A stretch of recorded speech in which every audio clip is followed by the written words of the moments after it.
Oh, let all that is within me bless His holy name, for His love endures forever, and His mercies new today. We will enter with thanksgiving and fill His courts with praise. Come on, church, lift your voice and sing, and we praise the Lord. Praise the Lord, praise the Lord, praise the Lord forever. We bless His name, bless His name. Let all within me sing, praise the Lord forever. If your life's been resurrected by the war that Jesus won, if you wait in expectation for the kingdom yet to come, all you citizens of heaven, sons and daughters of the King, come on, church, lift your voice and sing. We will praise the Lord, praise the Lord, praise the Lord forever. Oh, bless His name, bless His name. Let all within me sing, praise the Lord forever. For the one is broken hearted, and it's hard to sing this song, and you've been walking through the valley, and your faith is feeling small. I pray peace and love surround you from the God who understands. As the family all around you, lift your arms up when you can. The choir of creation with the song of the redeemed. Oh, come on, church, lift your voice and sing, praise the Lord, praise the Lord, praise the Lord, praise the Lord forever. Bless His name, bless His name.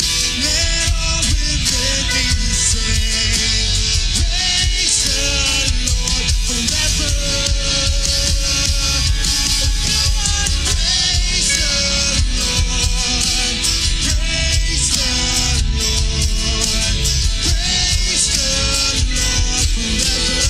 We will bless Your name, Lord, bless His name. Let all within me sing, praise the Lord forever. All God's people sing, praise the Lord forever. Let all that is within us praise the Lord forever.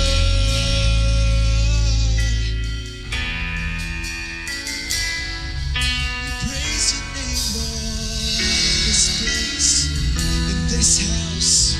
Lord, this family will continue to sing Your praise. This house will resound Your goodness, Your faithfulness, Lord, and Your love for each and every one of us, Father. You're faithful in all times and all circumstances, Lord. You are faithful and true. You are God. You are God, Lord. And again, with all our voices, we lift our praise to the Lord. We sing, praise the Lord, praise the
Good morning po sa bawat isa sa atin. Happy Lord's Day po mga kapatid.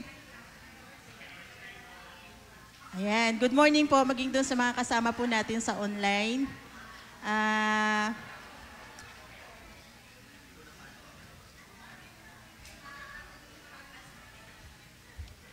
Tunay nga po napakabuti ng ating Panginoon, kaya inaanyan po ang lahat na yumuko para basahin ang kanyang mga salita.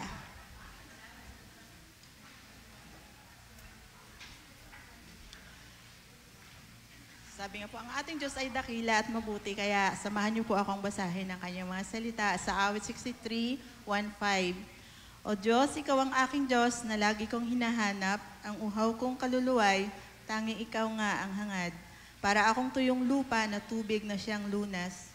Hayaan mong sa santuaryo, ikay aking pagmasdan, at ang likas mong kaluwalhatian at kapangyarihan. Ang wagas na pag-ibig mo'y mainam, pakay sa buhay. Kaya purihin kita, O Diyos, at parangalan. Habang ako'y mabubuhay, ako'y magpapasalamat, at ako ay dadalangin sa kamay ko'y nakataas. Itong aking kaluluwa'y tunay na masisiyahan, magagalak na umawit ng papuring iaalay.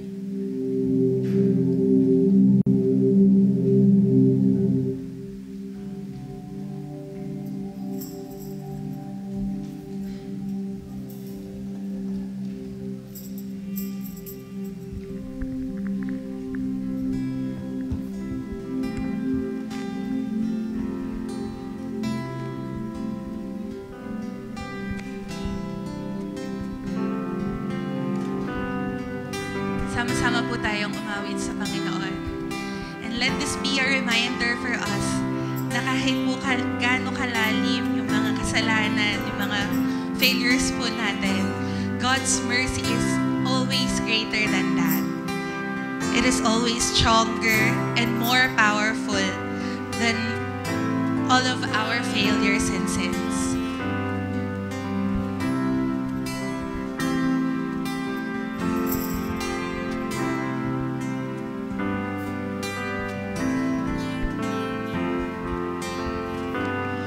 What love could remember, no wrongs we have done. Omniscient, all-knowing, He counts not their sum. Drawn into a sea without bottom or shore. Our sins, they are many, His mercy is more. Praise the Lord,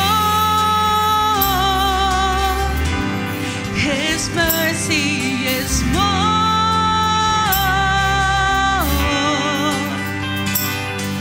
Stronger than darkness, new evermore. Our sins, they are many, His mercy is more.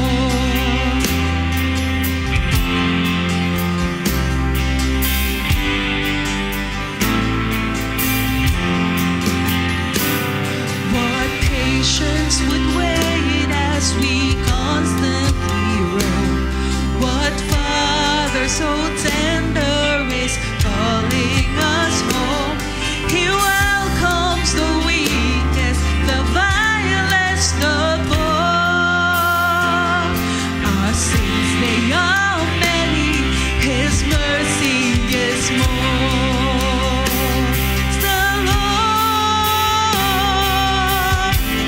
His mercy is more.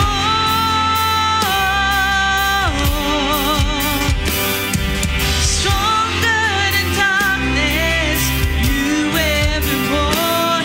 Our sins, they are many, His mercy is more.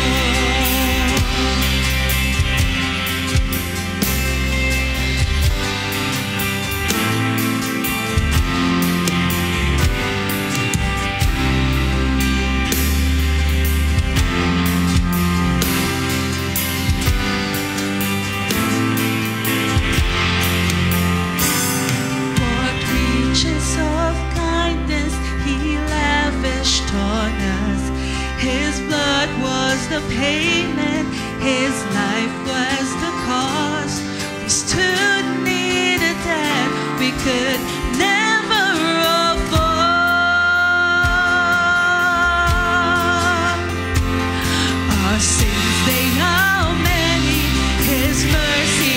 is more. Praise the Lord, His mercy is more.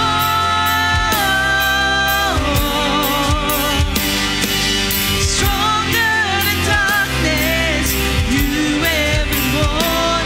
Our sins they are many, His mercy is more. Praise the Lord, His mercy is more.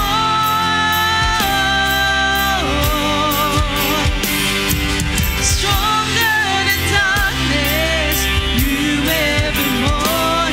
Our sins they are many, His mercy is more. Our sins they are many, His mercy is more. Our sins they are many, His mercy is more.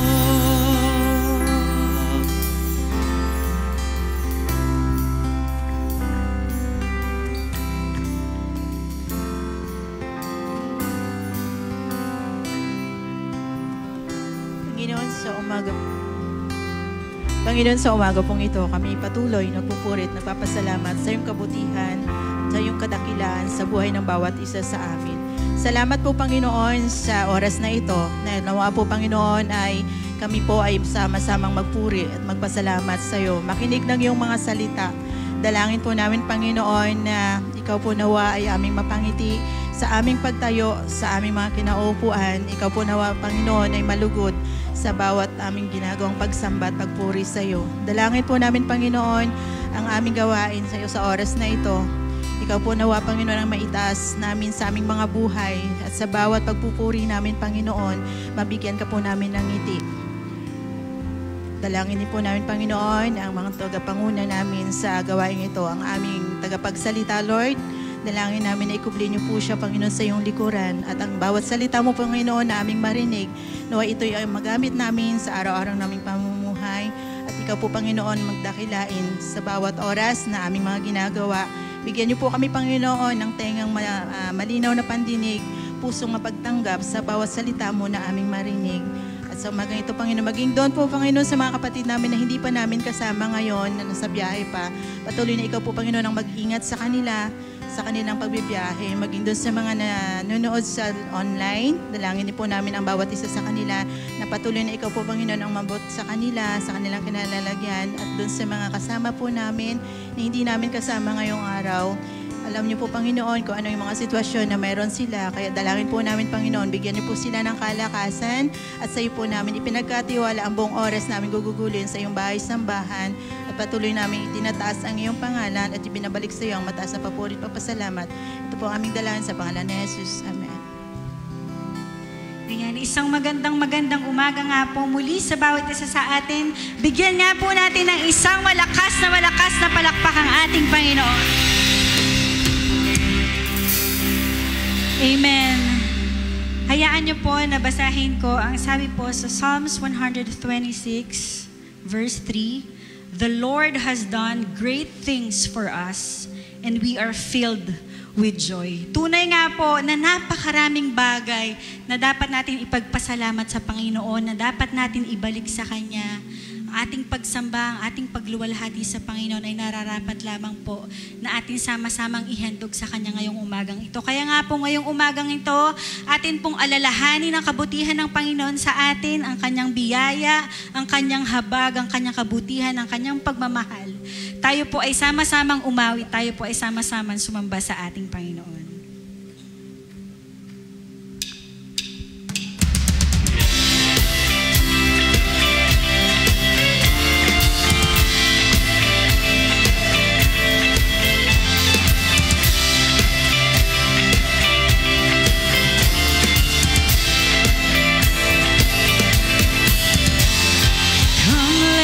Worship our King.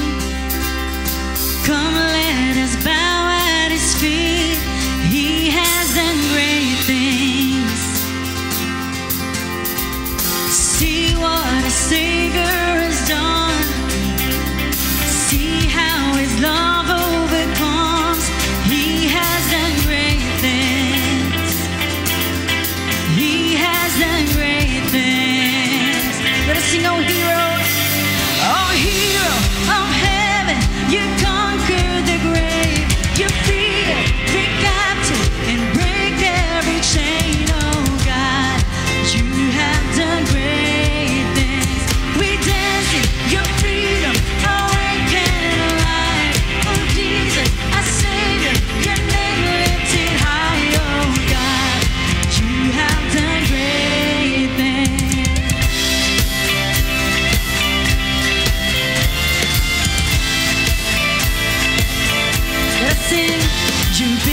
Your promise is yes and amen.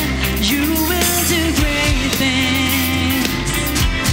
And God, you do great things. Oh hero of heaven, you conquer the grave. You free the captive and break every chain. Oh God, you have done great things. We dance in your freedom, awake and alive. Oh Jesus, our Savior, your name lifted high. Oh God, you have done great things. Let us sing hallelujah. Hallelujah, God, above it all. Hallelujah, God, unshakable. Hallelujah, you have done great things. Let's sing hallelujah.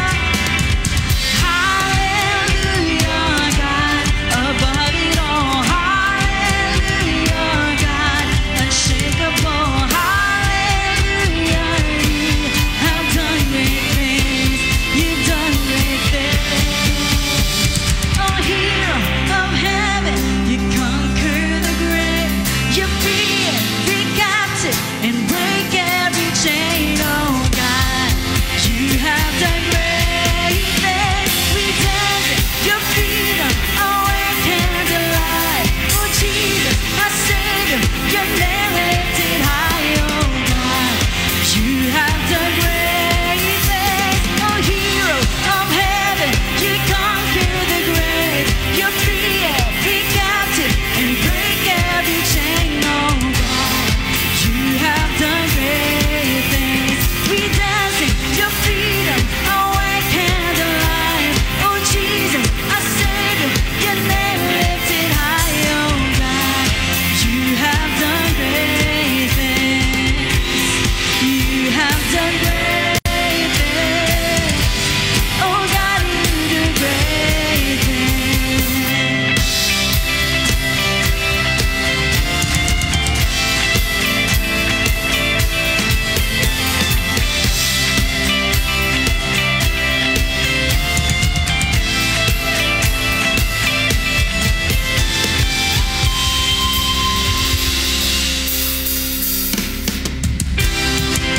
Ang sabi po sa Psalm 62, verse 5 to 8, yes, my soul find rest in God. My hope comes from Him. Surely He is my rock and my salvation. He is my fortress, I will not be shaken. My salvation and my honor depend on God. He is my mighty rock and my refuge. Trust in Him at all times. You people, pour out our hearts to Him, for God is our refuge. Patuloy po natin awitan ang ating Panginoon. Let us trust the Lord with all our hearts, and He is our hope, our refuge.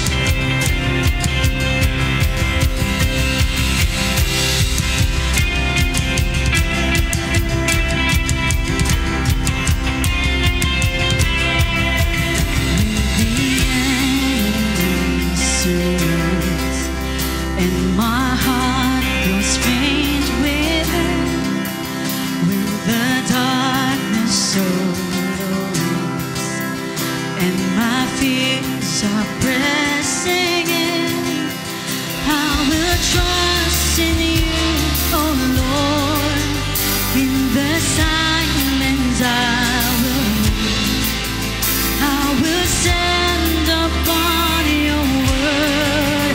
You're my solid rock and my salvation, my steadfast hope that won't be shaken. My soul will wait, my soul will wait for you. You're my stronghold.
His mercy unreserved, though your sacrifice so great. I have peace that's undeserved, for the battle has been won, and I feel no shame or loss. Now the sting of death is gone. You're my solid rock and my salvation, my steadfast hope that won't be shaken. My soul will wait, my soul will wait for you. You're my comfort when I feel forsaken, my refuge and my sure foundation. My soul will wait for you.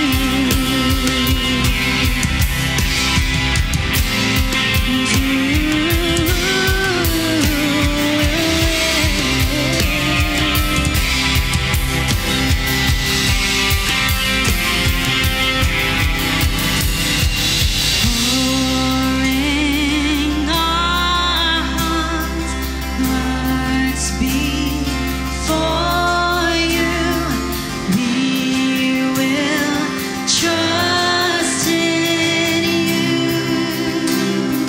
Perfect Savior, perfect Savior, strong defender, we will trust in you. Once again, pouring out our hearts before you, we will trust in you. Perfect Savior, perfect Savior, strong defender, we will trust in you. Let's sing it, my soldier. You're my solid rock and my salvation, my steadfast hope that won't be shaken. My soul will wait, my soul will wait for you. You're my comfort. You're my comfort when I feel forsaken, my refuge and my sure foundation. My soul will wait, my soul will wait for you.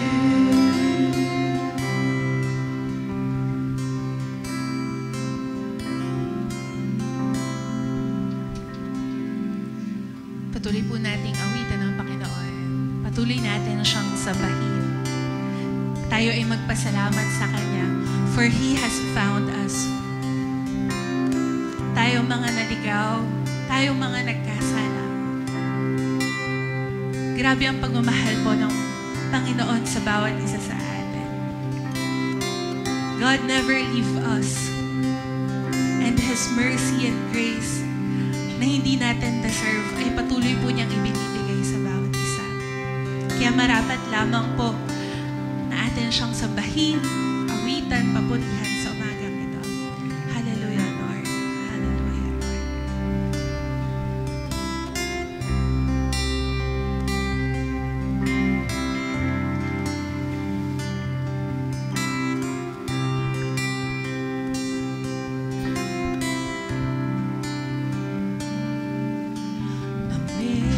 Amazing grace, how sweet the sound that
Lord has promised good to me. His word, my hope secure. He will my share and portion as long as life endure. My chains are gone. My chains are gone. I've been set free. My God, my Savior has ransomed me. And like a flood, His mercy reigns, unending love, amazing grace. My chains are gone. My chains are gone. I've been set free.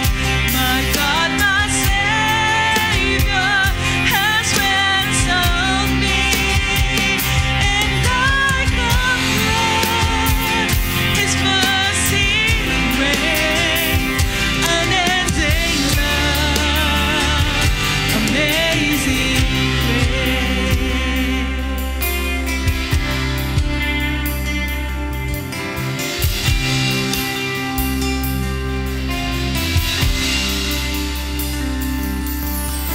Earth shall soon dissolve like snow. The sun forbade to shine, but God who called me here below will be forever mine. Forever mine. You are forever mine. You are forever mine.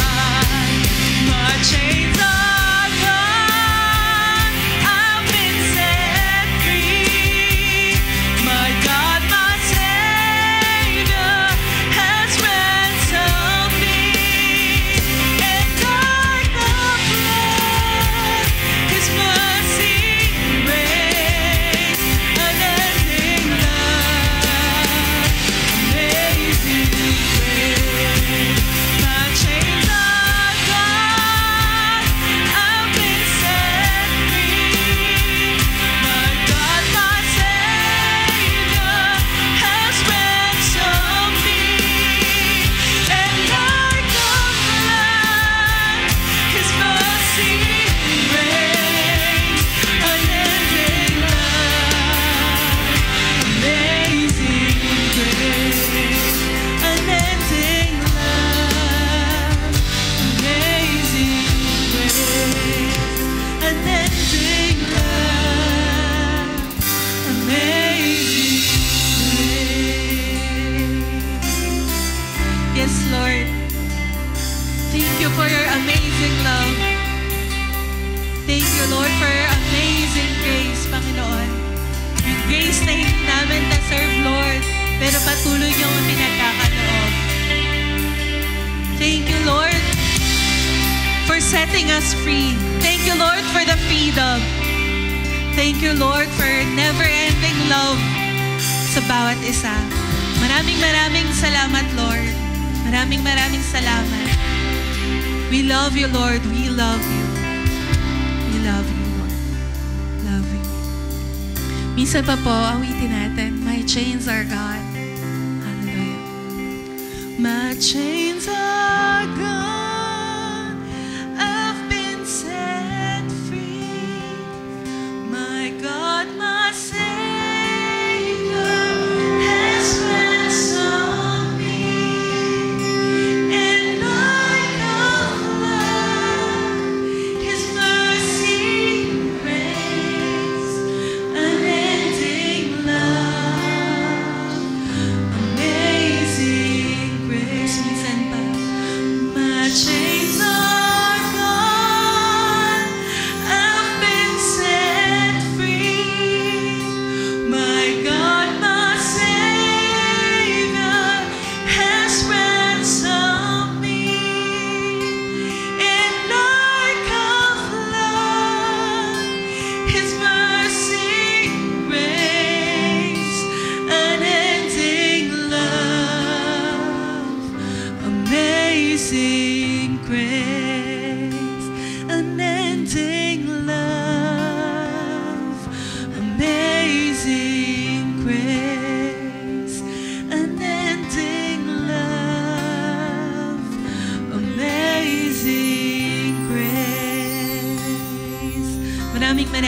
salamat, Panginoon.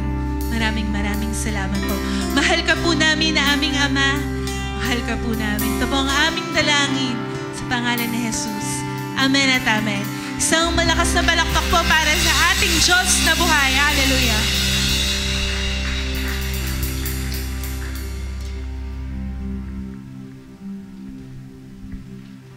Manatili po tayo sa ating pagkakatayo at tayo po ay dudulog sa panalangin. Heavenly Father, we praise you and we glorify your name. Salamat, Panginoon, sa iyong biyaya. Tunay nga, Panginoon, sa aming mga inawit, pinakita nito, Lord God, ni-remind, Lord God, ang bawat isa sa amin, yung lalim ng iyong pag-ibig, lalim ng pagpapatawad mo sa buhay ng bawat isa sa amin. Lord, ngayong umaga pong ito, as one congregation, as one body, Lord God, kami po ay patuloy na lumalapit sa inyong paanan upang idulog, Panginoon, una ang aming bansa. Alam niyo po ang nangyayari, Lord God, even sa leadership, even sa pamumuno, sa pamamahala, Panginoon, sa mga nangyayari, Panginoon, at dalangin po namin na minsan pa pong tulungan niyo ang aming bansa. Dalangin po namin na magkaroon po ng kaayusan, magkaroon, Lord God, ng clean governance, Panginoon, at dalangin po namin, Panginoon, ang mga namumuno sa aming bansa. Hipuin nyo ang kanilang mga puso, Lord God. Patuloy na ipaalala nyo po sa kanila, Panginoon, yung kanilang mga sinumpaan, Lord God, na pangako sa mga Pilipino, Lord God. Dalangin po namin na magkaroon po sila ng puso, Panginoon, na meron pong tunay na paglilingkod una sa inyo, sa aming bayan, Lord God. At dalangin po namin na magkaroon po ng justice, Lord, sa mga nangyayari. At dalangin po namin na yung mga pera, Panginoon, na para po sa aming bansa, yun po ay mabalik, Panginoon, sa kaban upang ito, Lord, ay magamit sa pagtulong, Panginoon, sa pagsulong ng aming bansa. We pray, Lord God, that our country, Panginoon, magkaroon ng revival, magkaroon ng transformation, especially sa mga puso ng bawat Pilipino, Panginoon. At sa lahat ng mga nangyayari, Lord God, patuloy naming makita ang kabutihan mo at patuloy po kaming umasa dahil alam po namin na meron kaming Diyos, Panginoon, na buhay. Nakikita, Panginoon, Lord God, ang mga nangyayari. Lord, naalala namin kung paano niyo po tinulungan ang bayang Israel, kung paano niyo po sila pinalaya. At kami po, Panginoon, ay umiiyak din po, Panginoon, Lord God, sa inyo. Same, Lord God, tulungan niyo po ang aming bansa. Makalaya, Panginoon, ang aming bansa. Dalangin po namin na magkaroon po ng mga tamang investors, Panginoon. Umayos, gumanda, Panginoon, ang ekonomiya ng aming bansa. Nang sa ganon, Panginoon, tatanaw kami, Panginoon, sa panahon na hindi na po kailangang mangibang bansa pa ng aming mga kababayan, Panginoon, para magsakripisyo para sa kanilang pamilya. Dito lamang sa aming bansa, Panginoon, ay magkakaroon na po sila ng future na ninanais nila, Panginoon, para sa kanilang mga pamilya. Maraming salamat po, Panginoon, dahil alam po namin na meron po kayong gagawin, Panginoon, at alam po namin na ang aming mga panalangin patungkol sa aming bansa ay nakarating po dyan sa iyong banal na trono. Mga dinadalangin din po namin, Panginoon, ang aming denomination, Lord, sa leadership, sa pangunguna ng Bishop Nemi, Panginoon. Patuloy, Lord God, nakasangkapan niyo po sila ng karunungan na nagmumula sa inyo, maging ang kanilang mga kalusugan, Lord God, maging ang kanilang ministeryo, pagpalain at tulungan at samahan niyo po sila at sa lahat ng mga manggagawa, Panginoon, ng aming denominasyon. Dalangin din po namin, Lord, dito sa Gatbuka, patuloy niyo po kaming samahan, tulungan, Lord God, patuloy na bigyan niyo rin po kami ng karunungan, especially, Panginoon, sa mga planning na ginagawa, Panginoon. Dalangin po namin na ang lahat ng aming gagawin, Panginoon, ay makapagbibigay ng kaluguran, Lord God, sa inyo. Salamat po sa buhay ng bawat isa, Panginoon. Salamat sa kanilang paglilingkod. Salamat, Panginoon, Lord God, sa kanilang mga panahon, kalakasan na ginugugol, Panginoon, upang maglingkod, Panginoon, sa inyo. Salamat din po sa mga anak mo na nagdiwang ng kanilang kaarawan, ng kanilang mga wedding anniversaries, Panginoon, at sa pagpapagaling mo, Panginoon, sa kanila. We pray, Lord God, that you will continue to bless each and every one, Panginoon. Higit kanino man, Panginoon, nalalaman niyo po ang pinagdadaanan ng aking mga magulang, ng aking mga kapatid. Alam niyo po, Panginoon, ang mga desires ng kanilang mga puso at amin po itong itinataas, Lord God, sa inyo. Ikaw po, Panginoon, ang tumugon sa kanilang mga panalangin ayon sa iyong paraan, sa iyong kalooban at sa iyong panahon. Tulungan niyo po ang bawat isa sa amin na patuloy po kaming umasa, patuloy kaming manampalataya at patuloy kaming magtiwala, Panginoon, Lord God, sa inyo. Continue to bless every families, Panginoon. ang kanilang mga hanap buhay, ang kanilang mga negosyo, Panginoon, patuloy niyo pong pagpalain. Lord, maraming salamat po, Panginoon. Minsan pa, sa iyong kabutihan, sa iyong katapatan sa buhay ng bawat isa sa amin. At Lord, sa aming gawain na ito, wala pong ibang maitaas, wala pong ibang maparangalan kung hindi ang inyong pangalan lamang po, Panginoon. Ikaw po, Panginoon, ang siyang lumukob sa buhay ng bawat isa sa amin. And Lord, ikaw din po ang magsalita, Panginoon. Continue to speak to us, Panginoon, Lord God, sa pamamagitan ng iyong mga salita. Patuloy niyo pong buksan ang aming mga puso't mga isipan na clearly, Panginoon, maliwanag naming marinig ang iyong mga pangako, ang iyong mga instructions, Panginoon. At patuloy niyo pong i-transform ang buhay namin sa buhay na nais mo, Panginoon. Maraming salamat po. We honor you, we thank you, we give you thanks. In the mighty name of Jesus, we pray. Amen and amen. Minsan pa po, palakpakan natin ang ating Diyos na buhay. Yan. Sige po, tayo po ay makakaupo na po. Yan. Pwede po bang kamustahin po ninyo ang inyong katabi? Baka, yan. Kamusta po kayo? Kamusta po ang bawat isa po sa atin? Napakabilis po ng araw, ano? Hindi na po natin mamamalayan. Patapos na po ang November. At sa December po, tayo po ba ay nagpa-practice na? Yan, para sa ating nalalapit na presentation para sa ating Christmas fellowship or sa ating Christmas party. Yan, tayo po ay nagpapatuloy po sa ating series na Grace to Gratitude. At ngayong umaga pong ito, ang ating pong pag-uusapan or ang pamagat ng ating mensahe ngayong umagang ito is Gratitude in Mercy. Madalas po ang pinagpapasalamat po natin, yung mga nakikita po natin, yung mga tangible things na nahahawakan po natin, naaamoy po natin, let's say pagkain. And sometimes, yung blessing po, akala po natin, ito lang po yung mga bagay na nakikita, nahahawakan po nating mga tao. But I do believe yung gratitude is more than blessing, na physical blessing or material blessings po. And this morning, wala pong masama na ipagpasalamat yung mga bagay na nare-receive po natin. Pero ngayong umaga pong ito, nawa, ma-shift din po yung ating focus, yung ating puso when it comes to gratitude, na hindi lang pala material blessings, hindi lang pala yung mga bagay na nakikita ko, yung kailangan kong ipagpasalamat. Pero everyday, yung ating ipagpapasalamat ay yung mercy, yung forgiveness na na-receive natin mula sa ating Panginoon.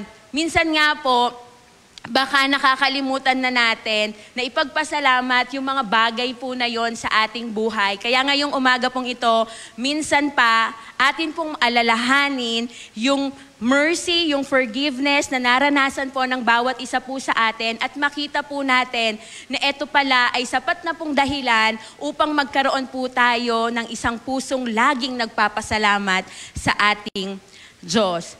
At ito po yung proposition natin ngayong umagang ito. Every believer's story points us to the truth that we have received Christ's mercy and gratitude is our natural response. Naniniwala po ako, di ba? Tayo naman po, na kaya meron po tayong salvation, meron po tayong kaligtasan, hindi po sa effort po natin, pero doon sa forgiveness, doon sa habag na na-receive po natin mula sa ating Panginoon. At ito po yung bagay na isa po sa dapat natin laging pinagpapasalamat. At wala pong ibang tamang response sa ating Diyos kung hindi ibigay po natin yung pagpupuri at pagpapasalamat sa Kanya.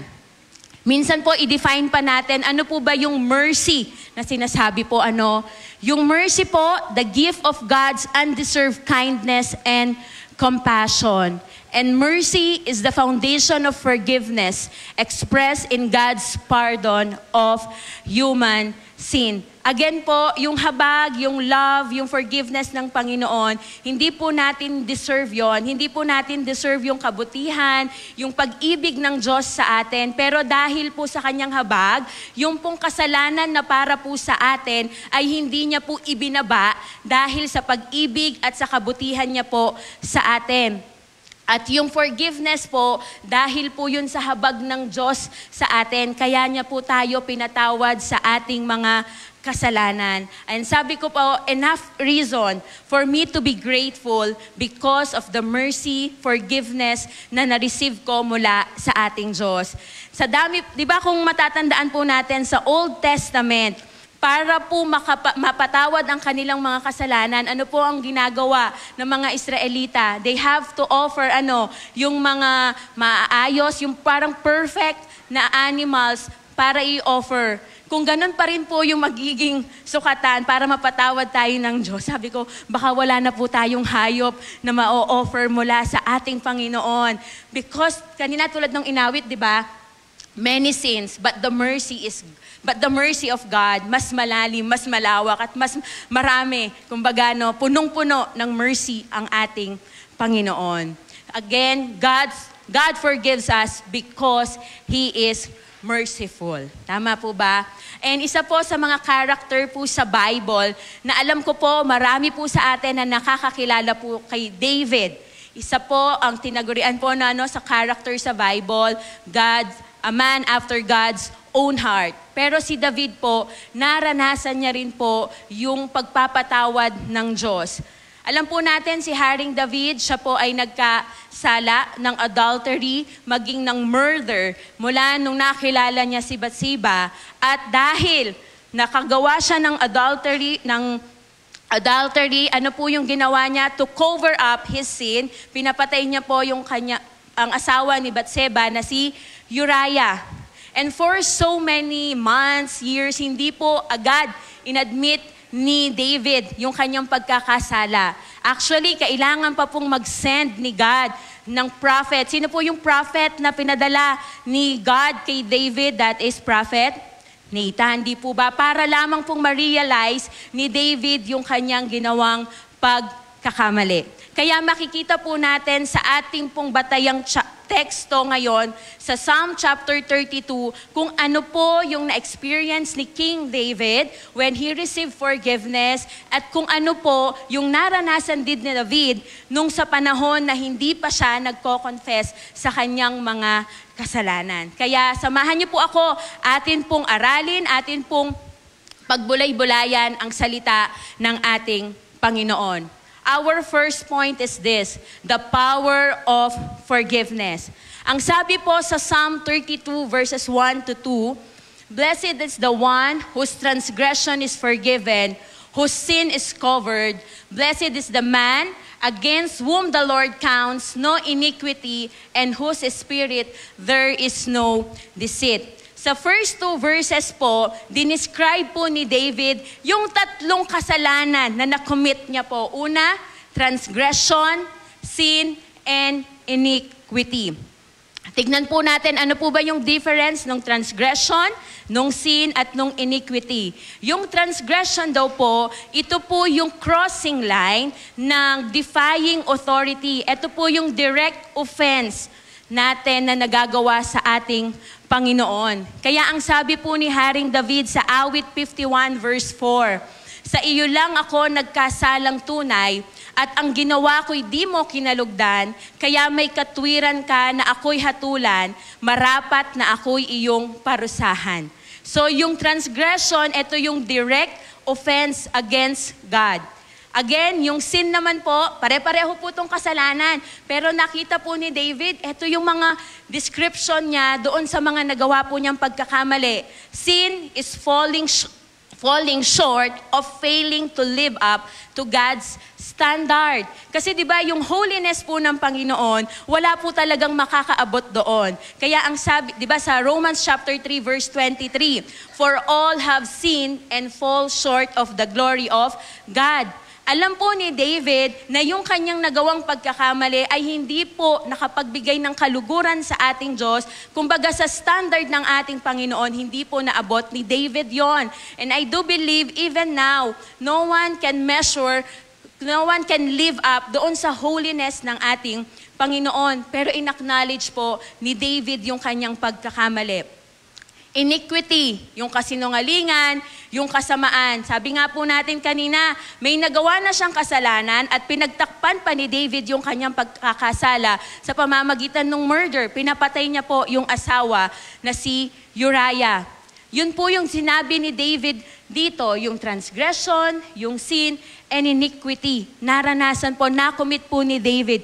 Pero alam niyo po, naranasan din po ni David yung pagpapatawad ng ating Panginoon. Kaya ang sabi niya, blessed is the one whose transgression is what? Forgiven. Whose sin is covered. Blessed is the man against whom the Lord counts no iniquity, and whose spirit there is no deceit. Isang katotohanan din po ang makikita natin dito sa Psalm 32 verses 1 to 2. Every kind of sin can be forgiven, and that forgiveness can only be found in God. Kahit isipin po natin gaano kalaki yung kasalanan na ating nagawa, anong uri po ng kasalanan na ating nagawa, kaya pong patawarin lahat yon ng ating Diyos. Tulad po ng nasabi ni David, lahat, transgression, iniquity, sin, naranasan niya po yung pagpapatawad ng Diyos sa atin. Wala pong kasalanan na hindi kayang patawarin ng Diyos at wala pong ibang makapagbibigay po sa atin ng ganitong klaseng pagpapatawad kung hindi ang ating Diyos lamang po. Amen. No one can forgive yung sins na ganun kalalim, na sabihin na natin ganun kasama, maliban po sa ating Diyos lamang. At napakaganda po, makita rin po natin, ano po yung klaseng forgiveness yung ino-offer ng Diyos sa atin. The kind of forgiveness God offers. Tignan po natin. Una, God's forgiveness knows no bound. Awit 103 verses 11 to 12, ang agwat ng lupa't langit, sukatin may hindi kaya. Gayon ang pag-ibig ng Diyos sa may takot sa Kanya. Kung gaano kalayo ang silangan sa kanluran, gayon din niya inalis sa atin ang mga kasalanan. Yung forgiveness po na ibinigay sa atin ng Diyos, knows no bound.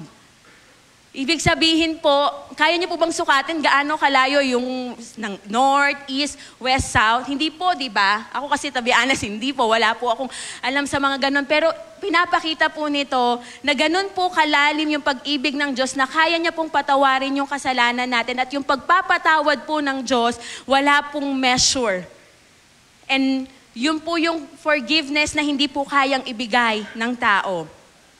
Another forgiveness na ino-offer po ng ating Diyos, God's forgiveness is greater than the deepest sea. Micah chapter 7 verse 19, muli mo kaming kaawaan, tatapakan mo ang aming mga kasalanan at ihahagis sa kalaliman ng dagat.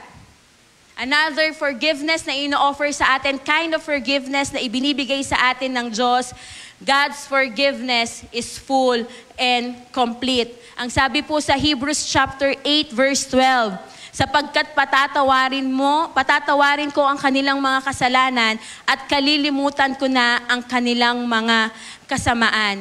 Yung pong pagpapatawad, yung pong kapatawaran na ibinibigay po ng Diyos sa ating mga kasalanan po, hindi po siya partial, full, complete. Diba? Kaya ang sabi niya, remember their sins no more.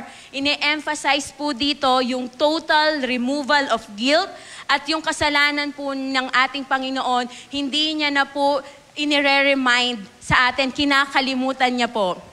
Di po ba merong running joke sa mag-asawa daw po? Tama po ba? Ang mga babae daw po ay historian. Yung kasalanan ng asawang lalaki, kahit 1988 pa yan, kaya pong i-remind sa inyo. Tama po ba? Di ba yun po yung running joke sa mga mag-asawa. Yung history, kaya pong alamin pa at kaya pong i-remind ng mga tao. Pero ang Diyos po, pag nagkasala po tayo, wala na po. Total, removal ng guilt yung ibinibigay po sa atin ng ating Diyos. And last, the kind of forgiveness God offers, God's forgiveness is costly.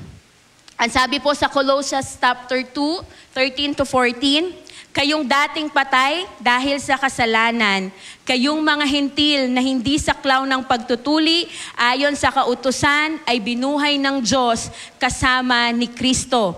Pinatawad niya ang ating mga kasalanan at pinawalang bisa ang lahat ng naisulat na alilintunin laban sa atin. Pati ang mga pananagutang kaugnay nito, pinawi niya ang lahat ng ito nang ipako siya sa krus.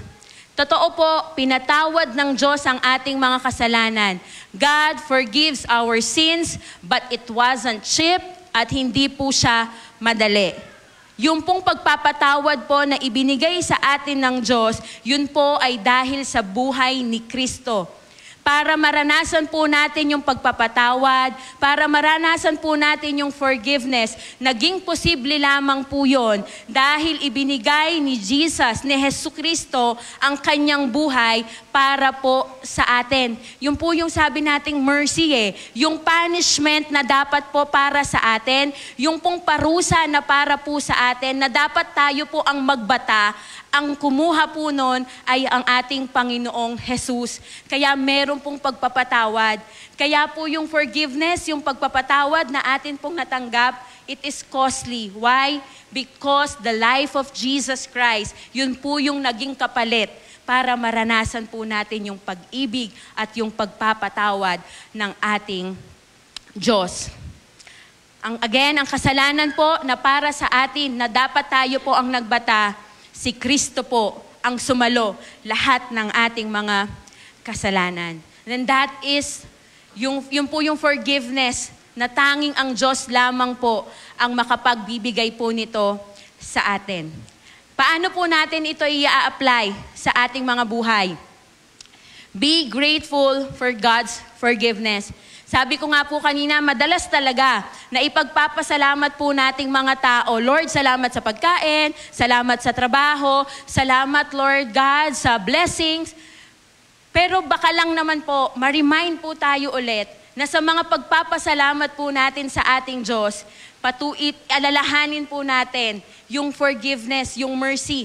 Baka po, nakalimutan na po natin. Minsan nga po naisip ko, baka kaya madalas akong mag-complain kasi baka nakafocus lang ako sa material blessings, baka nakafocus lang yung puso ko sa mga bagay na nakikita ko, nakalimutan ko na natanggap ko na pala yung pinakamalaking pagpapala at yun po yung pagpapatawad ng Diyos sa akin. Remember, we are blessed not because we are righteous. We are blessed because we have been forgiven. Amen? Napakasarap pong pakinggan, no? Hindi ako karapat-dapat Hindi naman ako mabuti Walang matuwid sa akin. Pero naranasan ko yung pagpapatawad. And that is an enough reason para masabi ko, I am blessed. Ako ay mapalad sapagkat pinatawad ako ng Diyos. And number 2, life application. Since God has forgiven us, we must also forgive others. Ang sabi po sa Efeso chapter 4 verse 32, sa halip, maging mabait kayo at maawain, magpatawad kayo sa isa't isa tulad ng pagpapatawad sa inyo ni Kristo. Dahil kay Kristo. Ito po yung minsan mahirap yung magpatawad. Madaling mag-receive ng forgiveness, pero kapag nasaktan na po tayo, kapag feeling natin, pinersecute na po tayo, kapag pakiramdam po natin, intentionally sinaktan ako ng taong to, ang isang bagay na mahirap gawin, magpatawad.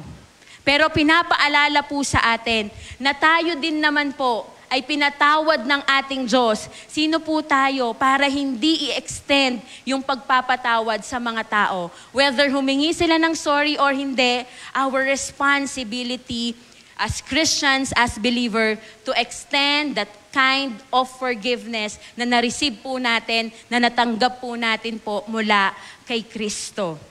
Hindi naman po tayo nilikha ng Diyos para magtanim po ng sama ng loob. Tama po ba? Ang sabi ng Lord, forgive. Forgive. Kung paano po natin naranasan yung pagpapatawad, i-extend po natin ito, i-release po natin ito sa mga taong nakasakit po sa atin, Whether pwedeng sinasadya, pwedeng hindi naman sinasadyang nasaktan ka, na-offend ka, na-disappoint ka. Ang paalala po sa atin, release forgiveness. Kung paano po tayo napatawad, ganon din po tayong magpatawad sa mga tao na nakapaligid po sa atin. So yun po yung ating unang point, the blessing of forgiveness. Sa unang 2 talata po, pinakita po sa atin ni Haring David kung ano po yung blessing ng pagpapatawad, ano po yung blessing ng forgiveness na na-receive niya mula sa ating Diyos. Pero tignan po natin, sa verses 3 and 4, inalala naman po ni Haring David kung ano po yung pakiramdam ng isang taong hindi nag-confess sa kanyang mga nagawang pagkakamali, the misery of unconfessed sin. Samahan niyo po akong basahin ang sinasabi sa Psalm chapter 32 verses 3 and 4. Ready? Read. For when I kept silent, my bones wasted away through my groaning all day long. For day and night your hand was heavy upon me. My strength was dried up as by the heat of summer. Selah. Sa wikang Tagalog po, nang hindi ko pa inaihahayag ang aking mga sala, ako'y nanghina sa maghapong pagluha.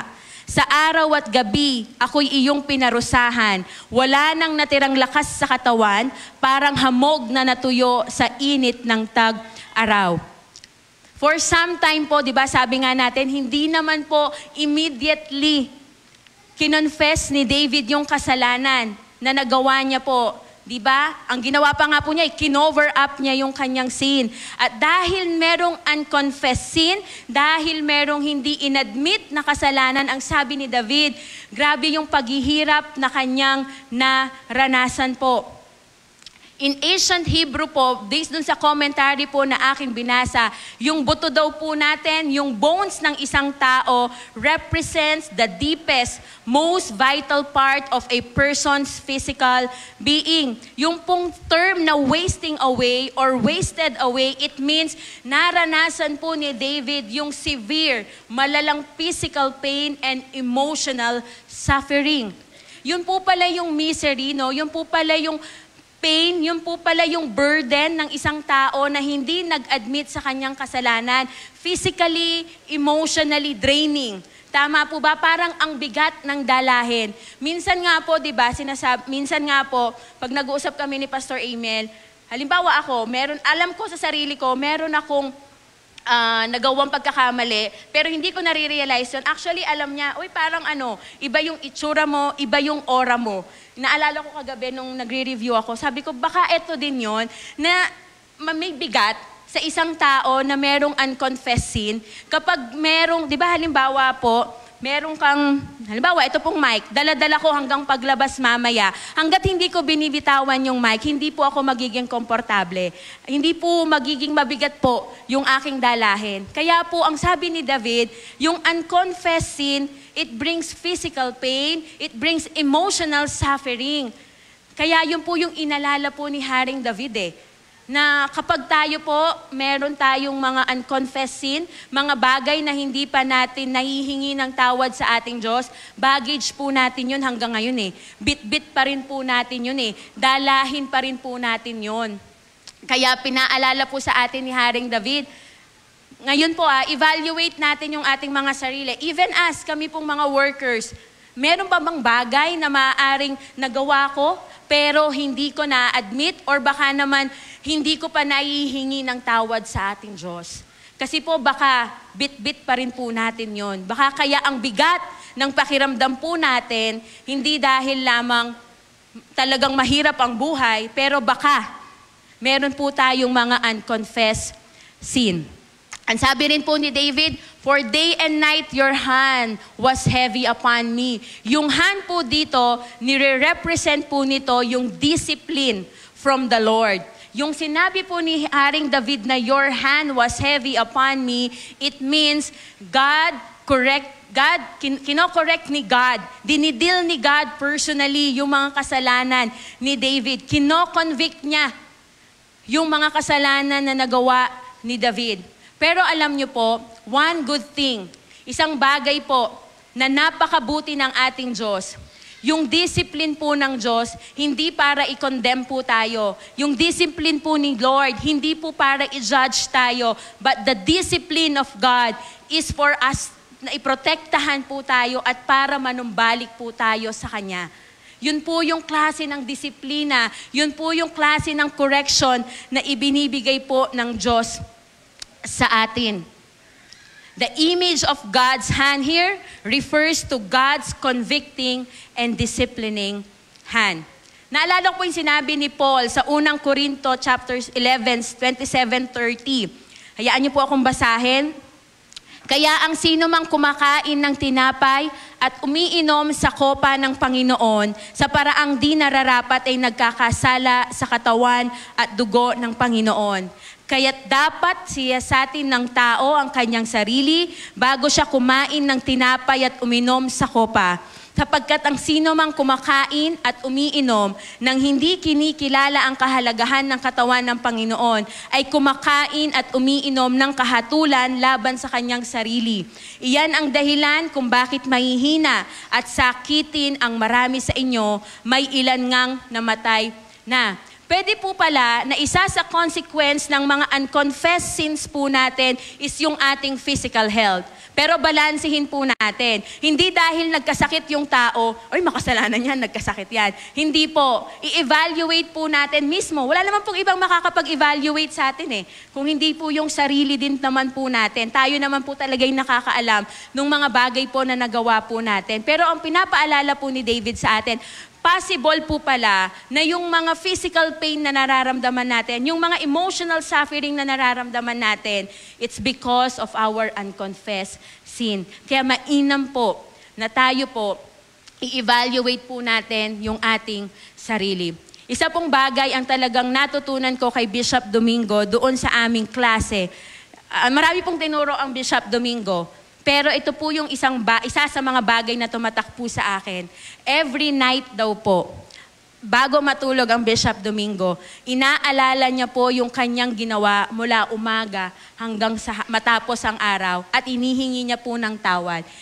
Lahat, kung maaring nakapagsabi siya ng hindi tama, nakapag-isip siya ng hindi tama, ibig ko pong sabihin, from day and night, sinecheck po ni Bishop Domingo yung kanyang sarili at kung may nagawa po siyang pagkakamali, hinihingi niya po yun ng tawad. Isa rin po sa itinuro niya po sa amin, alalahanin ninyo, yung po sa aming spiritual warfare, alalahanin nyo from the day, yung naalala nyo nung bata kayo, hanggang even sa families, tignan ninyo baka meron pang hindi. Baka po meron pong hindi naihingi ng tawad. Yun po yung isa din daw po sa paraan para maputol yung tinatawag na generational sins. Talagang repentance po eh. Talagang yung pag-confess ng mga nagawa pong pagkakamali. At yun po yung naranasan ni Haring David. Hindi pala sabi niya, hindi maganda eh. Parang sa layman's term, walang buti yung mga taong nagtatago ng kanyang kasalanan kasi magsasuffer at laging meron pong consequence. Kaya ang sabi po ni Haring David sa Awit 51 verse 12, ang galak na dulot ng iyong pagliligtas, ibalik at ako po'y gawin mong tapat. 'Di ba ang sabi niya sa English version, he lost the joy of his salvation because of the sin he committed. Sa atin pong mga mananampalataya, when we sin, pag tayo po ay nagkasala, the Holy Spirit convicts us not to condemn or not to judge us, but to lead us toward repentance and confession. Ito po yung isa sa mga ministry po ng banal na spirito po sa atin. Na kapag tayo po ay nagkamali, kino-convict niya po tayo. Ipinapaalala talaga sa atin ng banal na spirito, hindi para i-condemn ka, nagkamali ka, marikara, nagkasala ka, ganito ka na, ganyan. Hindi po eh. Walang condemnation, walang judgment. Pero yung conviction ng banal na spirito ay para i-lead po tayo toward sa repentance, toward po sa pag-confess ng ating kasalanan. Ganun po yung pag-ibig ng Diyos sa atin eh. Ayaw po niya na nananatili ang kanyang mga anak sa pagkakasala. Kaya early pa lang, kino-convict na po tayo ng banal na spirito.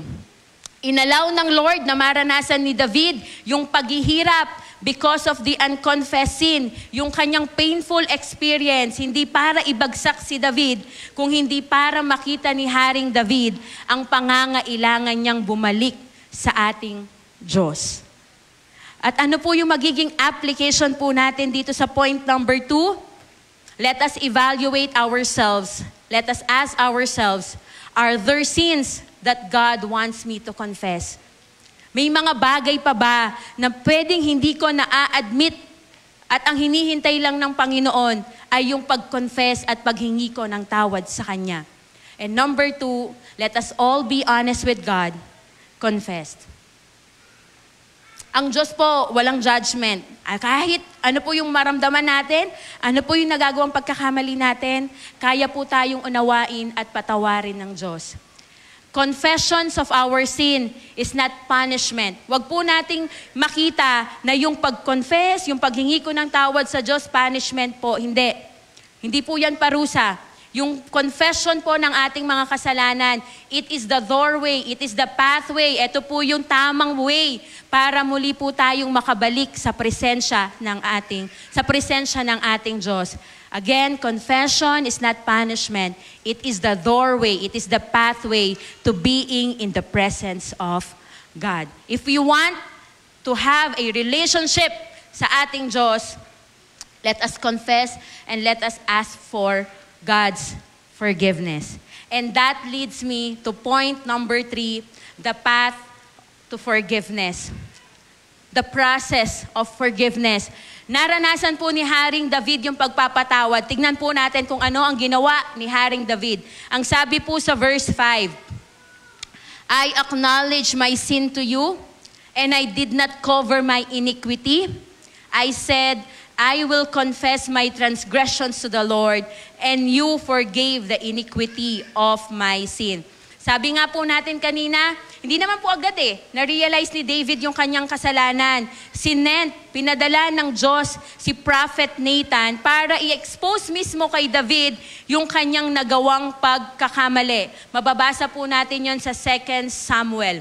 And David responded nung hinihayag na po ni Prophet Nathan sa kanya yung kanyang pagkakamali. Ito po yung nirespond ni David. 3 bagay po ang makikita natin na ginawa ni Haring David. I acknowledge, I did not cover, and I will confess. Ito po yung naging starting point ni David para maranasan niya po yung pagpapatawad ng Diyos. In-acknowledge niya na siya po ay nagkamali. Hindi niya na po kinover up, hindi na po siya nag-reason out kay Prophet Nathan, and ang sabi niya, I will confess, ihahayag ko yung kasalanan ko. So we can see na yung journey, na yung pathway para ma-receive ng isang tao, yung pagpapatawad ng Diyos, kailangan po nating i-acknowledge na tayo po ay nagkasala, na tayo po ay nagkamali. Huwag na po nating i-downplay yung mga nagawa po nating kasalanan sa ating Panginoon. Sometimes we reason out. Sometimes kaya ko to nagawa kasi ganito, ganyan. Prinovoke ako ng taong to, kaya naman ako nakapagsalita ng hindi tama. Let us acknowledge, mas madali pong i-acknowledge na tayo po ay nagkamali. And number 2, for us to receive God's forgiveness, wag na po nating i-cover up yung mga mali po nating pagkakamali. Wag na po nating, sabi nga ni David di ba, yung kay Uriah, para pagtakpan yung una niyang kasalanan, gumawa siya ulit ng panibagong kasalanan. Di po ba ganito yon? Kapag nagsinungaling ka, para mapagtakpan yung una mong kasinungalingan, anong next step na gagawin mo? Magsisinungaling ka ulit. Kasi para pagtakpan mo yung kasinungalingan ginawa mo nung una, hanggang sa hindi na po natin napapansin, nabubulid na po tayo sa kasalanan. Kaya when the times na tayo po ay nagkamali, let us acknowledge, let us admit, and let us confess to God, Lord, nagkamali ako I sin against you. Hindi ko nagawa yung mga sinasabi mo sa salita mo. Mas madali pong i-acknowledge mas madali po nating ma-receive ang forgiveness sa ating Panginoon. Ang sabi nga po sa Kawikaan chapter 28 verse 13, ang nagkukubli ng kanyang sala ay hindi mapapabuti, ngunit kahahabagan ng Diyos ang nagbabalik loob at nagsisisi. One thing about sa lalim at sa love ng Diyos sa atin. When we confess our sins, there is always restoration na mula sa ating Diyos. Kaya again, pinapaalala nung karanasan ni Haring David, let us acknowledge our sins. And naniniwala po ba kayo, we cannot fix our own sins by our own effort. Tama po ba? Hindi mo kayang iligtas yung sarili mo from the consequences of our sins. We need a Savior. We need Jesus Christ. And Jesus is the only one, ang Panginoong Jesus lamang po ang tanging makapagpapatawad po ng ating mga kasalanan. Jesus is the only one who can fix your sins, who can forgive your sins, and Jesus is the only one who can restore your relationship with God. Kasi ba, nung nagkasala po tayo, doon sa, kung natandaan niyo po yung sa bridge, nung nagkasala po tayo, naihiwalay po talaga tayo sa Diyos At ang tamang tulay, ang totoong tulay lamang po para maibalik yung tamang relasyon natin sa ating Diyos ay ang Panginoong Jesus lamang po. Wala na pong iba. So for us to receive the forgiveness of God, acknowledge, do not cover up our sins, and let us confess our sins. Tignan naman po natin ngayon. Kanina napag-usapan na po natin, we have talked about the blessing of forgiveness. Napag-usapan na rin po natin kung ano po yung misery, ano po yung burden na nararanasan ng isang tao caused by unconfessed sin. Napag-usapan na rin po natin ngayon lang yung tungkol sa yung blessings, yung mga pagtatakip sa ating mga kasalanan. Tignan naman po natin ngayon, ano naman po yung benefits of God's forgiveness. Ang sabi po sa 8 and 10, pwede po ba nating basahin sabay-sabay? You are a hiding place, for you preserve me from trouble. You surround me with shouts of deliverance, Selah. I will instruct you and teach you in the way you should go. I will counsel you with my eye upon you. And then ang sabi po sa verse 10, many are the sorrows of the wicked, but the steadfast love surrounds the one who trusts in the Lord. Napakasarap po sa pakiramdam na ang isang tao po na nagkasala, na umamin sa kanyang mga kasalanan, lagi pong meron pong restoration mula sa ating Panginoon. When we receive God's forgiveness, hindi lang po salvation yung natanggap po natin, but we are also surrounded by His protective care and unfailing love. Aside doon sa salvation po na natanggap po natin, iba pa pong benefits ng pagpapatawad ng Diyos sa atin. Nandyan po yung kanyang paggabay, nandyan po ang kanyang instructions, nandyan po yung kanyang pag-iingat, at nandyan po yung kanyang steadfast love. Yung pag-ibig po na hindi nagmamaliw. When we surrender everything to God, yung mga sins, yung mga lahat ng mga bagay na alalahanin po natin, we can be assured na yung love po niya sa atin ay nananatili po. Being surrounded by His protective care means na ang Diyos, tinitignan po tayo. God watches over us. God guides us. And God shields us from harm. Napakasarap pong tignan maranasan ng isang tao na nagkasala na ako, nakagawa na ako ng offensement kay God. Pero dahil hiningi ko ng tawad to, laging nandyan yung pag-iingat, laging nandyan yung pag-ibig ng Diyos. At sabi ko nga, walang ibang response but to be grateful sa pag-ibig doon sa pagpapatawad ng Diyos sa atin. We may not be, sabihin natin, materially blessed, kasi ito po yung sukatan ng tao Tama po ba? Yung material blessing. But this morning, let us yung i-shift natin yung focus natin na yung blessing talaga dahil sa pag-ibig at dahil sa pagmamahal ng Diyos, na parang kahit nagkamali ako, nagkasala ako, nananatili yung pag-ibig ng Diyos sa atin.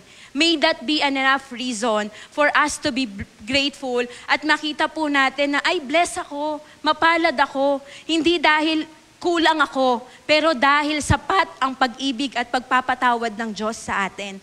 Yun po sana din yung makita natin at patuloy po nating alalahanin ito sa ating mga buhay. Ang tao pag nagkamali, isa po sa mga bagay na pwedeng gawin, di ba, ng iba rin pong tao is i-remind ka doon sa pagkakamali mo. Pwedeng ituro ka lagi doon sa pagkakamali mo, doon sa past mo.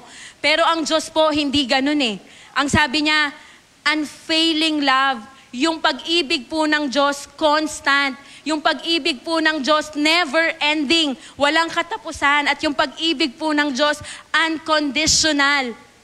Hindi mo kailangang maging righteous na, eto, kailangan bilang na bilang yung kilos mo eh. Hindi ang kailangan lang ng Diyos, yung pusong laging nagsusurrender, yung pusong laging handang humingi ng tawad sa Diyos, at yung pag-ibig niya, unending, unconditional. Na kahit gaano kalaki yung nagawang pagkakamali, once we receive the forgiveness of God, we will always be assured of His unfailing love. Pwede po ba nating basahin yung application natin for point number 4?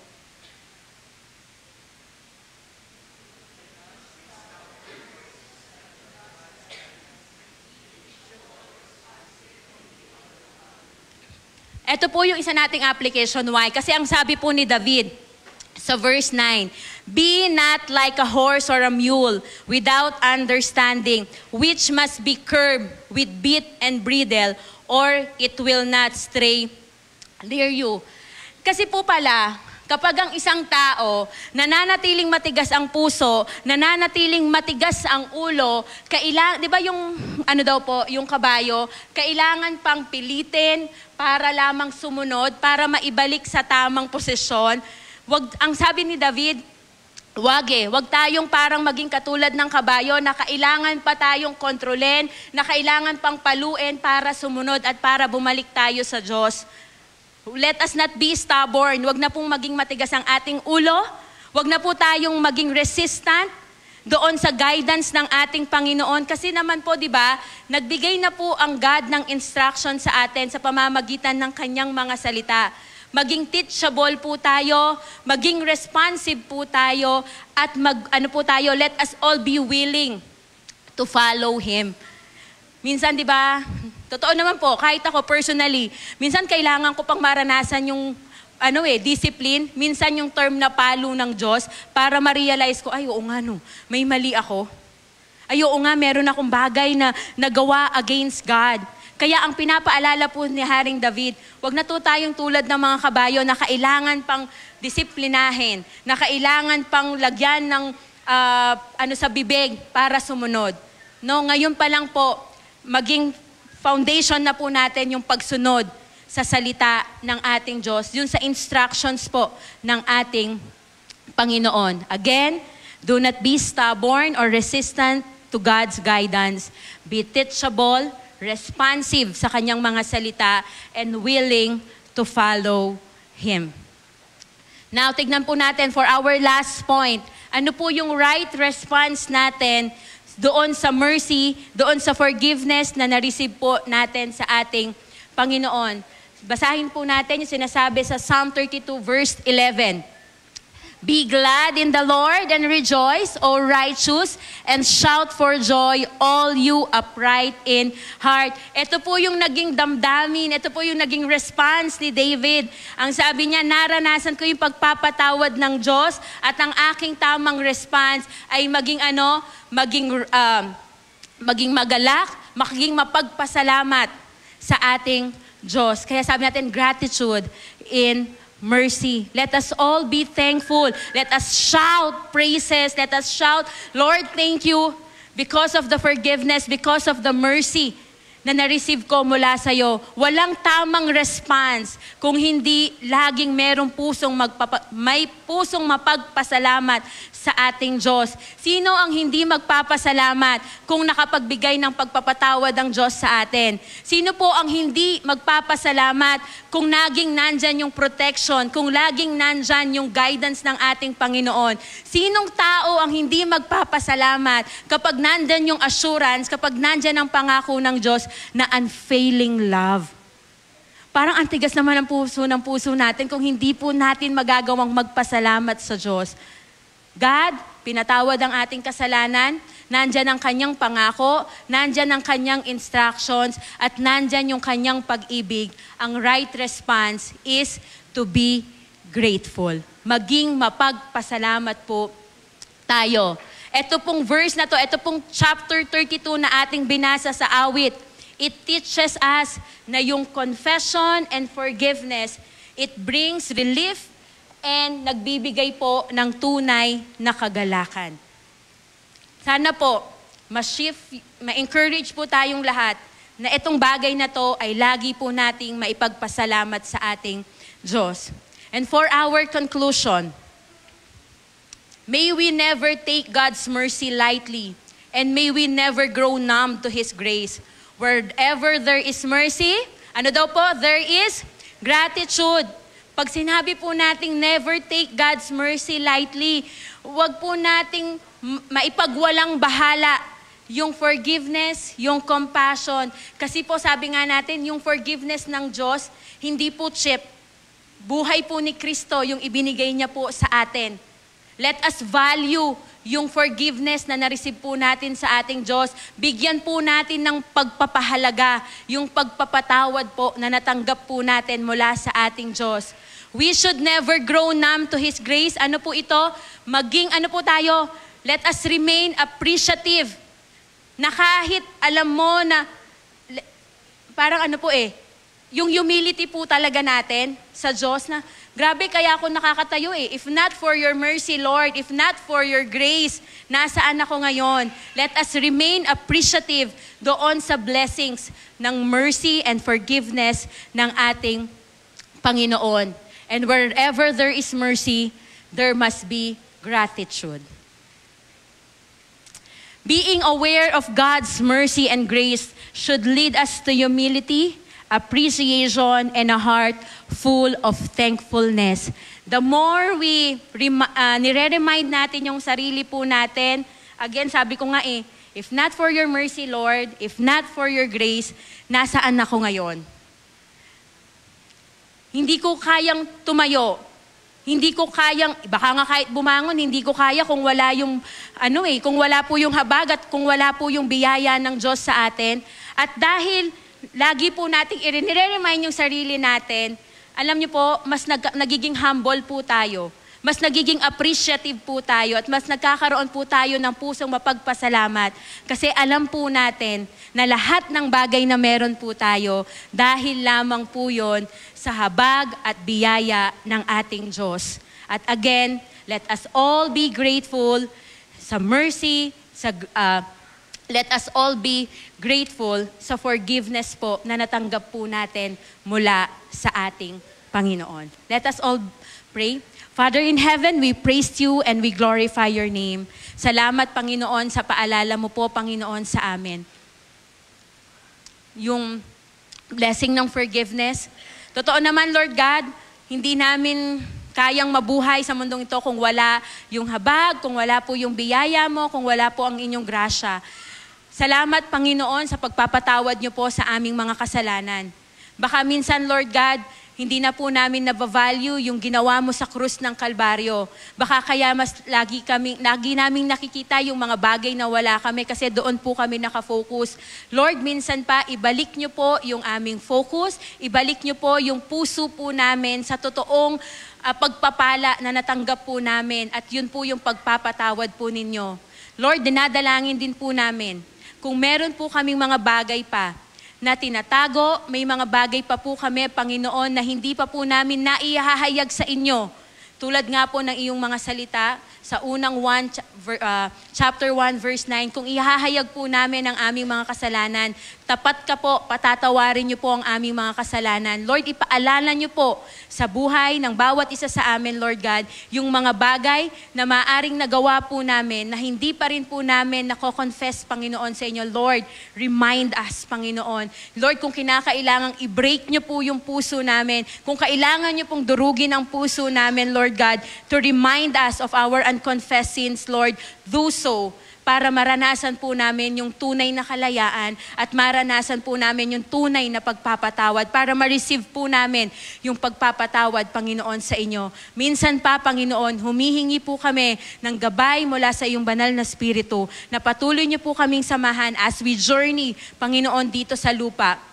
Lord, sa pag-alala po namin sa ginawa mo sa krus ng Kalbaryo, maging motivation po namin ito na patuloy kaming lumakad, Lord God, ng meron pong pagsunod sa iyong kalooban.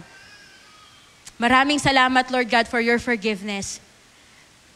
Thank you for your mercy, Panginoon. Hindi namin na kailangang maranasan yung punishment, dahil sinalo nyo na po lahat ng ito, Panginoon. At ito lang po, Panginoon, sapat na pong dahilan upang kami po ay laging maging mapagpasalamat sa inyo. Thank you, Lord, for your forgiveness. Thank you for your mercy. Thank you for your grace, Panginoon. Kulang ang aming salita, kulang ang aming mga buhay, Panginoon, upang magpasalamat, Panginoon, sa inyo. Maraming salamat, Panginoon. And may you bless each and every one of us, Panginoon. Sa aking mga magulang at sa aking mga kapatid, Panginoon. Patuloy niyo po silang pagpalain at patuloy niyo po kaming turuan, Lord God. Sabay-sabay po kaming lalakad, Panginoon, nang meron pong paglakad sa iyong mga salita. We honor you, Lord God. We thank you. Thank you for your word this morning. Mai-apply po namin ito sa aming mga buhay. In Jesus' mighty name we pray. Amen. Amen. God bless everyone.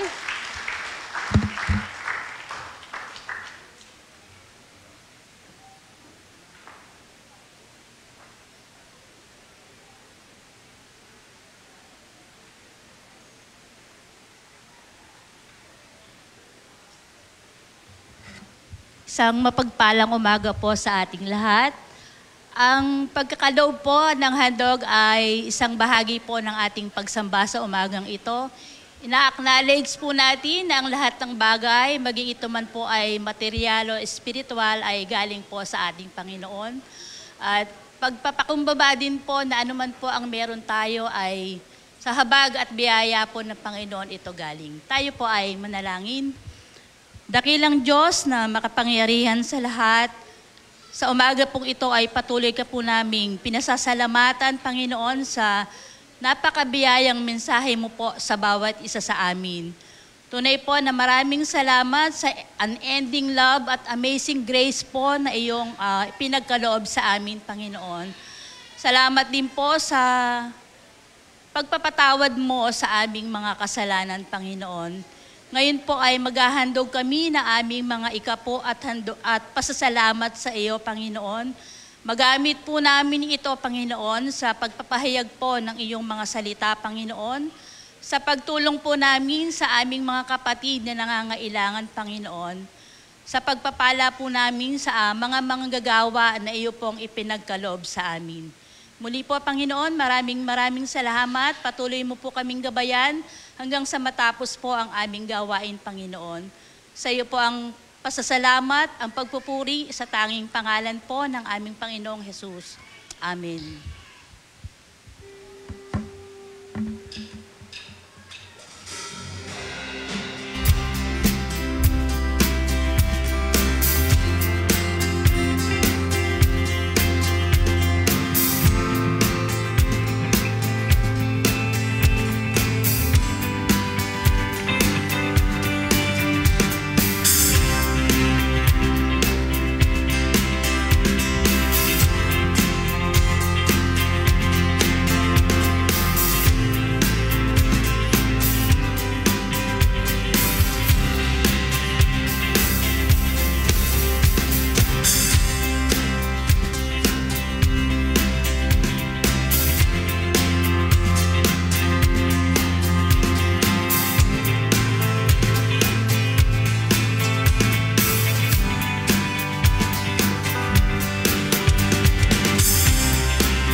So sa akin po mga kasama sa ministry ng Young Married, after the service, let us just stay for a while. Meron lang po ang important announcements that I needed to tell to everyone. Maraming salamat po. Purihin ang Panginoon.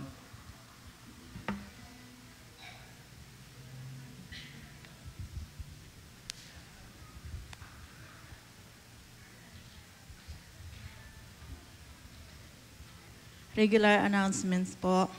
Pagbati sa mga may birthday at wedding anniversary, salamat din sa mabait at mababait na flower sponsors. Una sa ating Doktora Erica Lanyog, bilang pasasalamat sa kanyang pagtatapos. Congrats, Doc. Pangalawa, salamat din po sa sumapit sa kanilang wedding anniversary, Sister Jane. Ako pala yun. At ang aking asawa. At para sa ating mga gawain, midweek, 7 p.m. Merkulis po ito, Don Watts, Sabado, 5:30 po sa bawat area. Worship service po natin, Junior Worship at Pungo Mission po. Maraming salamat. God bless everyone.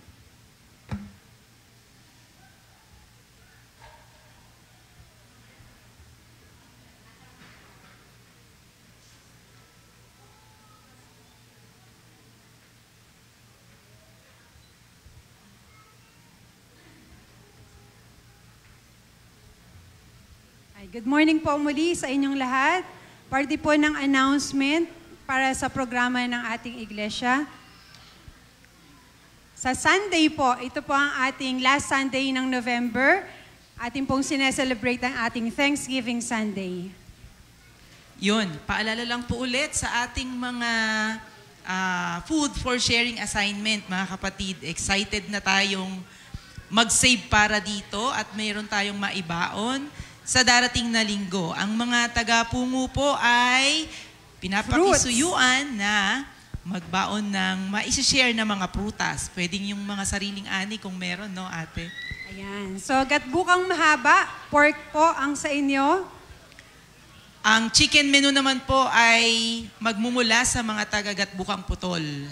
Ayan. Pasta para sa Frances Tibag, Purok 1 and 2. Yan, hinati-hati natin. Pero yung mga taga-Frances proper, fish menu naman po. Ito yung mga taga-Purok 3, 4 at 5.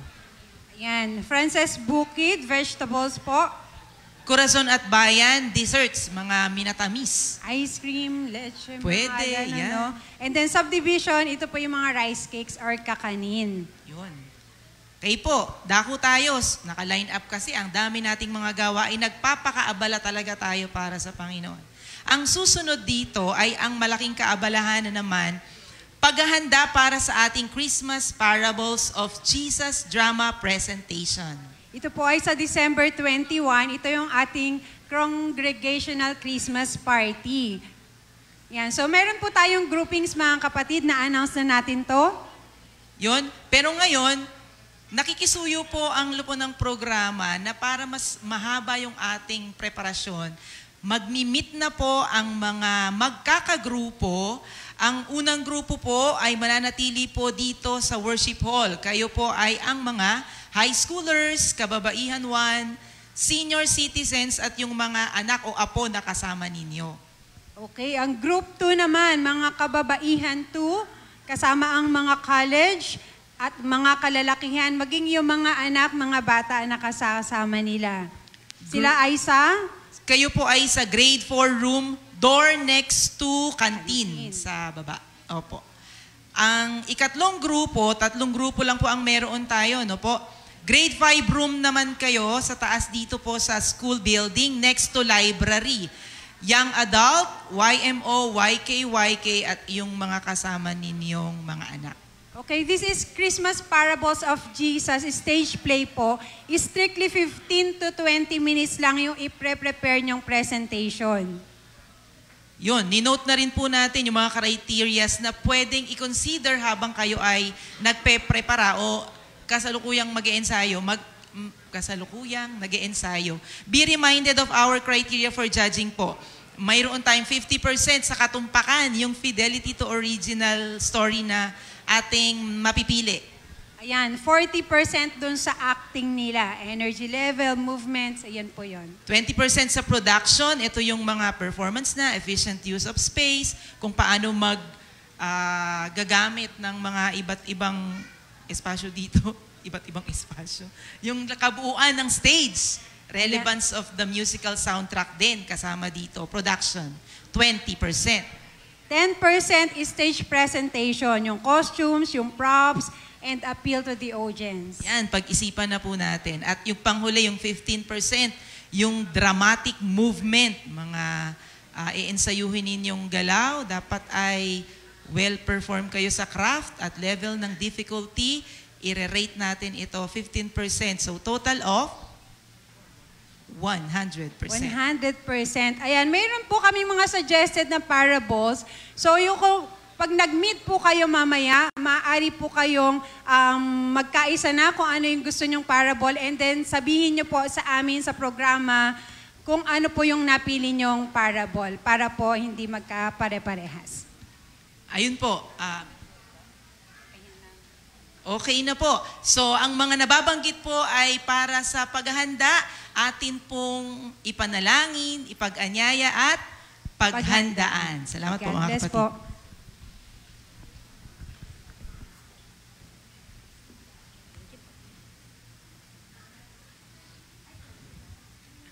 Ayan, magandang umaga po sa bawat isa. In behalf naman po ng Chapter 99 ng Kabataan, amin pong ina-announce sa bawat kabataan, mga anak po ninyo, mga kapatid po namin, na magkakaroon po tayo ng Youth Fellowship next week. Ito po ay last for this year. Ito po ay pinamagatnan na preserved and edified, preserved by the shepherd and edified by His flock. Dahil po ang Panginoon ay sinustain po muli tayo at ang mga kabataan nitong taon. Kaya magsama-sama po tayo next week. Mag-rejoice po tayo. Let's have this fellowship for the last time this year. I-encourage po natin ating mga kapatid, ating pong mga anak, dahil ministeryo din po natin sila. At tayo po ay patuloy na magsama-sama at magpalakasan sa ating Panginoon. Thank you po. Ito po ay 3 p.m. next week. Maraming salamat po.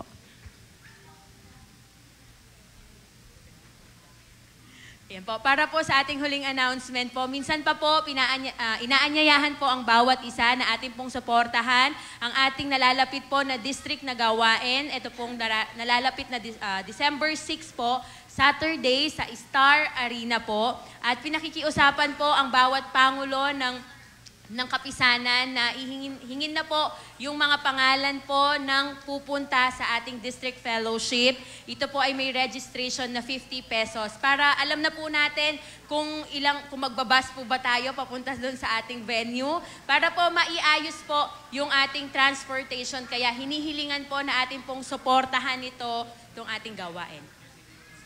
Sa November 29 din po yung ating district fellowship sa IRM Kupang. May mga bata na pong nagpalista pero tulad nga po ng ating unang announcement, limited lang po kaya 10 bata lang po ang pwedeng maisama dahil nga po sa limited din po yung ating venue. So, yun lamang po at inanyayahan po ang bawat isa na tumayo at awitin po natin ang ating tugong awit.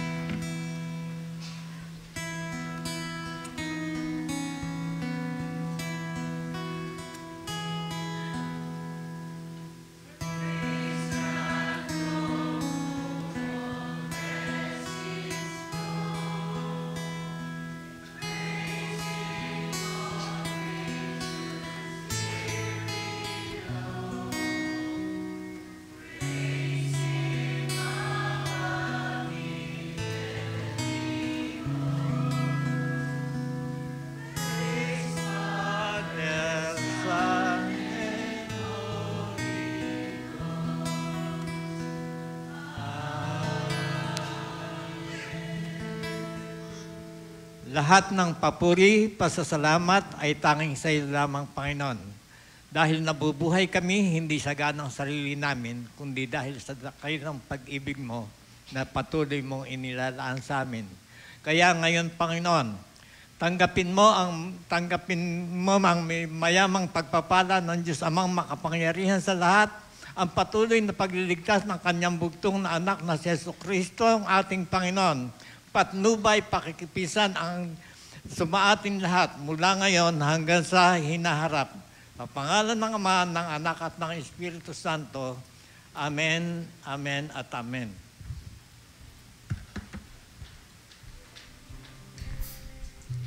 Muli po ay isang magandang umaga po sa ating lahat. Atin pong sama-samang awitan, sambahin at papurihan ng ating Panginoon. Hallelujah.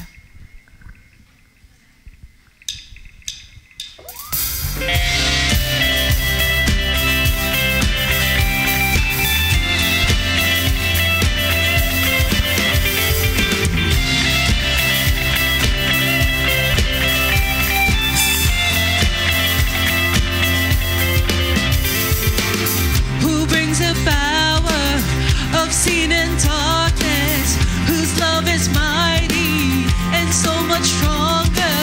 The King of glory, the King above all kings,